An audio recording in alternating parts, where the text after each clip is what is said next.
हाय, आज हम मोशन की अंडरस्टैंडिंग के लिए यूज़ होने वाले एक बहुत ही powerful tool velocity time graph को समझने वाले हैं। वेलोसिटी टाइम ग्राफ अलग अलग टाइम पर किसी भी ऑब्जेक्ट की वेलोसिटी को बताता है। आज की इस वीडियो में हम वेलोसिटी टाइम ग्राफ को एनालाइज करना सीखने वाले हैं और साथ ही साथ हम सीखेंगे कि वेलोसिटी टाइम ग्राफ से एक्सेलरेशन कैसे फाइंड करते हैं। सपोज एक कार रोड पर चल रही है। वेलोसिटी टाइम ग्राफ की हेल्प से हम समझ सकेंगे कि कार का मोशन कैसा हो रहा है। अब जरा आप इस ग्राफ को ध्यान से देखिए। ये एक वेलोसिटी टाइम ग्राफ है। यहाँ पर आपको दो एक्सिस x एंड y दिख रही होंगी। x एक्सिस पर टाइम को शो किया गया है और y एक्सिस पर वेलोसिटी को। सपोज ग्राफ पेपर पर t = 0 सेकेंड में कार की वेलोसिटी 0 मीटर पर सेकेंड है। इट मीन्स कार स्टार्टिंग में रेस्ट में है। जैसे जैसे टाइम बढ़ता जाएगा कार की वेलोसिटी भी इंक्रीज हो जाएगी। इस बात को हम इन डॉटेड लाइन की हेल्प से समझ सकते हैं। देखिए, स्टार्टिंग में कार ओरिजिन पर है। इट मीन्स रेस्ट में है। अगर कार 1 सेकेंड में 10 मीटर पर सेकेंड की वेलोसिटी से चलती है तो अब कार इस पॉइंट पर आ जाएगी। इसी तरह से अगर कार अपनी वेलोसिटी और इंक्रीज करके 20 मीटर पर सेकेंड करती है तो नेक्स्ट 2 सेकेंड में इस पॉइंट पर आ जाएगी। इसी तरह से अगर कार और आगे बढ़ती है तो t = 5 सेकेंड में कार की वेलोसिटी 50 मीटर पर सेकेंड होने पर चलते चलते कार अब इस पॉइंट पर आ जाएगी। अब क्योंकि यहाँ कार की वेलोसिटी चेंज हो रही है तो हम कह सकते हैं कि कार एक्सेलरेट कर रही है। बट ऐसा ज़रूरी नहीं है कि हमेशा वेलोसिटी इंक्रीज ही हो। कार की वेलोसिटी कम, ज़्यादा या कांस्टेंट भी तो हो सकती है। वेलोसिटी के इस तरह के चेंजेस को हम ग्राफ पर डिफरेंट टाइप के मोशन से समझ सकते हैं। अगर हमें एक हॉरिजॉन्टल लाइन मिलती है तो ये शो करेगी कि कार कांस्टेंट वेलोसिटी से चल रही है। इस केस में अगर हमें एक्सेलरेशन फाइंड करना हो तो एक्सेलरेशन इक्वल होगा v - u डिवाइड में टाइम टेकन के।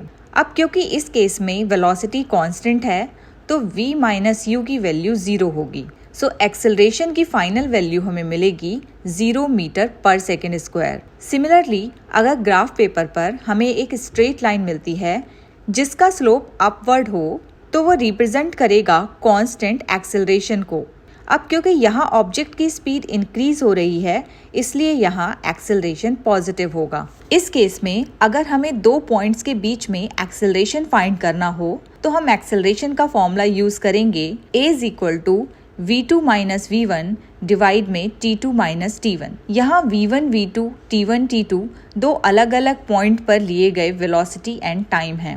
इसी तरह से अगर हमें ग्राफ पर कर्व्ड लाइन मिलेगी तो वो नॉन यूनिफॉर्म एक्सेलरेशन को शो करेगी। इट मीन्स ऑब्जेक्ट की स्पीड अलग अलग रेट से चेंज हो रही है। इस केस में अगर डिस्टेंस फाइंड करनी हो तो वो एरिया अंडर द ग्राफ होगी। अब इस ग्राफ की हेल्प से हमें इतना तो समझ आ गया है कि किसी भी ऑब्जेक्ट के वेलोसिटी टाइम ग्राफ से हम ये पता लगा सकते हैं कि उसका मोशन कैसा हो रहा है। जैसे कि इस ग्राफ में हमने देखा कि कार की वेलोसिटी चेंज हो रही है और हमें पता है कि जब ऑब्जेक्ट वेलोसिटी चेंज करता है तो उसे हम एक्सेलरेशन कहते हैं। तो इसका मतलब ये हुआ कि कार यहाँ एक्सेलरेट कर रही है। चलिए अब हम वेलोसिटी टाइम ग्राफ की हेल्प से ऑब्जेक्ट के एक्सेलरेशन को फाइंड करना सीखते हैं। हमें पता है कि एक्सेलरेशन इक्वल होता है rate of change of velocity के। It means a = v - u divide में टाइम टेकन। अब अगर ग्राफ पेपर को हम ध्यान से देखेंगे तो यहाँ कार की इनिशियल वेलोसिटी 0 मीटर पर सेकेंड है, फाइनल वेलोसिटी 30 मीटर पर सेकेंड है और टाइम एक्सिस पर टाइम शो हो रहा है 3 सेकेंड। इन सभी वैल्यूज़ को हम इस फॉर्मूले में रखेंगे तो एक्सेलरेशन होगा 30 - 0 डिवाइड में 3। इन सभी वैल्यूज़ को सॉल्व करने पर एक्सेलरेशन हमें मिलेगा 10 मीटर पर second square. It means car every second अपनी वेलोसिटी को 10 मीटर पर सेकेंड से चेंज कर रही है। तो इस तरह से हम वेलोसिटी टाइम ग्राफ की हेल्प से एक्सेलरेशन की वैल्यू को फाइंड कर सकते हैं। वेलोसिटी टाइम ग्राफ को हम अपनी एवरीडे लाइफ में बहुत सी जगह यूज़ कर सकते हैं। जैसे ट्रैफिक लाइट में कार किस स्पीड से एक्सेलरेट कर रही है इसको एनालाइज कर सकते हैं। एथलीट की परफॉर्मेंस को चेक कर सकते हैं। साथ ही साथ रॉकेट की फ्लाइट को मॉनिटर कर सकते हैं। इन सभी यूजेस को देखते हुए हम बोल सकते हैं कि वेलोसिटी टाइम ग्राफ की स्टडी से हम हमारे चारों ओर के मोशन की डीपर अंडरस्टैंडिंग कर पाते हैं। So next time when you see an object moving, remember the power of velocity time graph to tell its story. So it's all about velocity time graph.